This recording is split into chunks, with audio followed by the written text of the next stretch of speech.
Shri Anoop Jacob ഇപ്പോൾ അവിശ്വാസ പ്രമേയം, കാലുമാറ്റം, ജനാധിപത്യം നേരിടുന്ന വെല്ലുവിളി, നിങ്ങൾ കൂത്താട്ടുകുളത്ത് നഗരസഭയിലുണ്ടായ ഈ അവിശ്വാസ പ്രമേയവുമായി ബന്ധപ്പെട്ട വിഷയമാണോ അതോ അവിശ്വാസ പ്രമേയ ചർച്ചാ ദിവസം കലാരാജു നേരിടേണ്ടി വന്ന അതിക്രമമാണോ നിയമസഭയിൽ ഉന്നയിച്ചത്?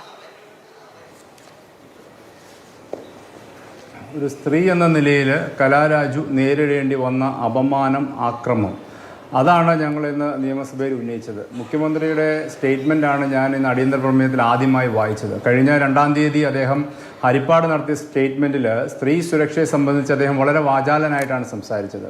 അത് കോട്ട് ചെയ്തുകൊണ്ടാണ് ഞാൻ അടിയന്തര പ്രമേയം ആരംഭിച്ചത്. സ്ത്രീ സുരക്ഷ എന്നത് എല്ലാ തലങ്ങളിലും ഉണ്ട്, പ്രത്യേകിച്ച് പൊതു ഇടങ്ങളിലുണ്ട് എന്ന് അദ്ദേഹം പറയുകയും അദ്ദേഹം പറഞ്ഞ് 2 ആഴ്ച പോലും തികയുന്നതിന് മുമ്പ് കൂത്താട്ടുകുളം ടൗണിൽ ഒരു CPM വനിതാ കൗൺസിലർക്ക് നേരിടേണ്ടി വന്ന ദുരനുഭവമാണ് ഞങ്ങൾ ചൂണ്ടിക്കാട്ടിയത്. സ്ത്രീ സുരക്ഷ എന്നുള്ളത് വാക്കുകളിലും പ്രസ്താവനകളിലും മാത്രമായി ഒതുങ്ങി നിൽക്കുന്നു എന്നുള്ള വസ്തുത ഞങ്ങൾ ചൂണ്ടിക്കാട്ടി. അതിനകത്ത് ഞങ്ങൾ ഇന്ന് സ്ത്രീ സുരക്ഷയെ സംബന്ധിച്ചും അവർക്ക് നേരിടേണ്ടി വന്ന അപമാനം അത് വളരെ വലുതാണ്. അത് അവർ തന്നെ മാധ്യമങ്ങളിലൂടെ പറഞ്ഞത് നമ്മൾ കേട്ടതാണ്. ഞാൻ ആശുപത്രി ചെന്ന് കണ്ടപ്പോൾ വ്യക്തിപരമായി എന്നോട് ഈ മാധ്യമങ്ങളിൽ പറയുന്ന ആ വിഷയം എന്നോട് അവർ സൂചിപ്പിച്ചു. അവരുടെ സാരി വലിച്ചു മാറ്റിയതും അവരുടെ മുടിക്കുത്തിന് പിടിച്ചു വലിച്ചതും അവരുടെ മൂക്കിൽ രക്തം ഒഴുകിയതും ഇതെല്ലാം പരസ്യമായിട്ടാണ്. ആ നൂറുകണക്കിന് ആയിരക്കണക്കിന് മനുഷ്യർ നോക്കി നിൽക്കുമ്പോൾ ഒരു സ്ത്രീയെ വിവസ്ത്രയാക്കുന്ന സാഹചര്യം വരുമ്പോൾ അത് എന്തിൻ്റെ അടിസ്ഥാനത്തിലാണെങ്കിലും ഇതിനെ സംബന്ധിച്ച് ഇപ്പോൾ അവർ ഇത് മറ്റൊരു തരത്തിൽ ഇത് രാഷ്ട്രീയ കാലുമാറ്റം എന്നൊക്കെ നിലയിൽ അതിനെ ഡൈവേർട്ട് ചെയ്തുകൊണ്ട് പോവുകയാണ്. യഥാർത്ഥ വിഷയത്തിൽ നിന്ന് ഡൈവേർഷനാണ് ഇവിടെ ഉണ്ടായിക്കൊണ്ടിരിക്കുന്നത്. ആശയപരമായൊരു വിഷയത്തെ നേരിടുവാൻ LDFന് സാധിക്കുന്നില്ലേ? ഞാൻ ചോദിച്ച അടുത്ത ചോദ്യമാണത്.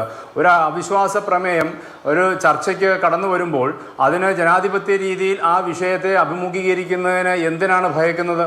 അതിനെ അഭിമുഖീകരിച്ച് അതിനെ നേരിടാനുള്ള പ്രാപ്തിയും കെൽപ്പും LDFനില്ലേ? അപ്പോൾ അതിന് പകരം ഈ രീതിയിലുള്ളൊരു ഗുണ്ടായിസം അവിടെ കാണിക്കേണ്ട ആവശ്യം എന്തായിരുന്നു? അതാണ് ഞാൻ പറഞ്ഞത്, ജനാധിപത്യമല്ല ഗുണ്ടാധിപത്യമാണ് ഇന്ന് കഴിഞ്ഞ ദിവസം കൂത്താട്ടുകുളത്ത് കണ്ടത് എന്ന് പറയേണ്ടി വന്നത് അവിടെയാണ്. ചോദിക്കുന്നത് അവിടെ എന്തിനാണ് ഈ ഗുണ്ടാപ്പട കേന്ദ്രീകരിച്ചത് എന്നാണ്. കോൺഗ്രസുകാരാണ് അവരെ ബലമായി ഈ നഗരസഭയിലേക്ക് കയറ്റിക്കൊണ്ടുപോകാൻ ശ്രമിച്ചത്. അങ്ങനെയാണ് ബഹളമുണ്ടായത് എന്നാണ് കഴിഞ്ഞ ദിവസങ്ങൾ മുതൽ ഇപ്പോൾ വരെ CPM നിരന്തരമായി ഉന്നയിക്കുന്നത്. ഗുണ്ടാപ്പട എന്ന് വിശേഷിപ്പിക്കുന്നത് കോൺഗ്രസ് പ്രവർത്തകരെയാണ്.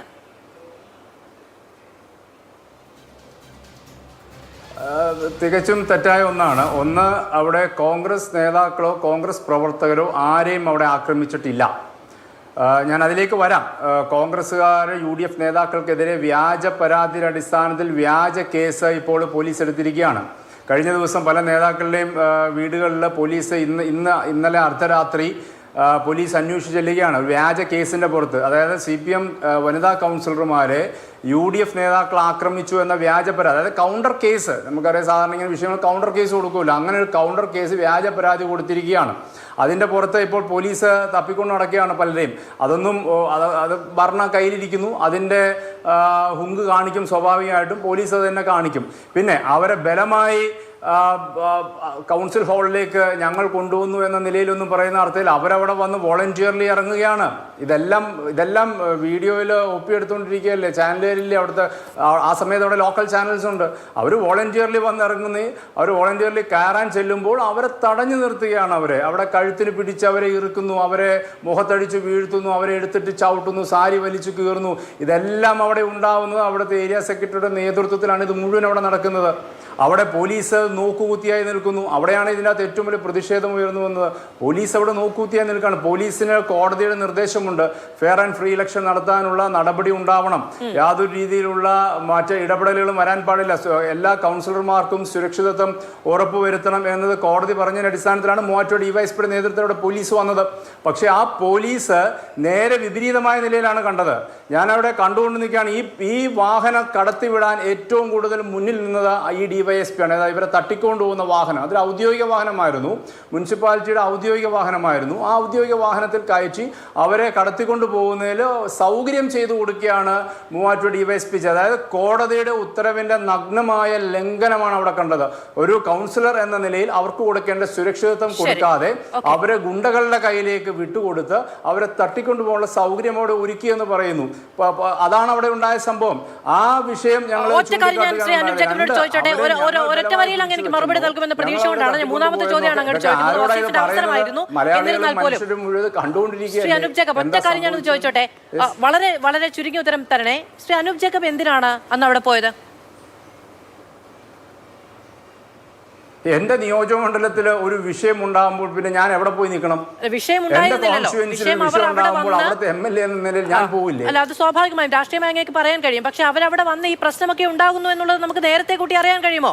ഇപ്പൊ ഈ കോൺഗ്രസിലെ മുഴുവൻ നേതാക്കളും DCC പ്രസിഡന്റ് അടക്കമുള്ളവരൊക്കെ അവിടെ പോലീസ് എന്തുകൊണ്ടാണ് സുരക്ഷ, അവിടെ ഞാനത് പറയാം, പോലീസ് എന്തുകൊണ്ടാണ് സുരക്ഷ ഉറപ്പുവരുത്തണമെന്ന് കോടതി നിർദ്ദേശം വരാൻ കാരണം അവിടെ അക്രമം ഉണ്ടാവുമെന്ന സൂചന വന്നു എന്നതിന്റെ അടിസ്ഥാനത്തിലാണ്.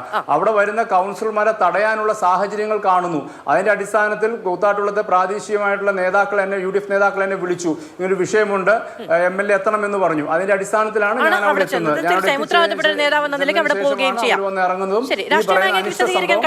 സംബന്ധിച്ച് എനിക്ക് ബോധ്യവുമുണ്ട്. ശരി.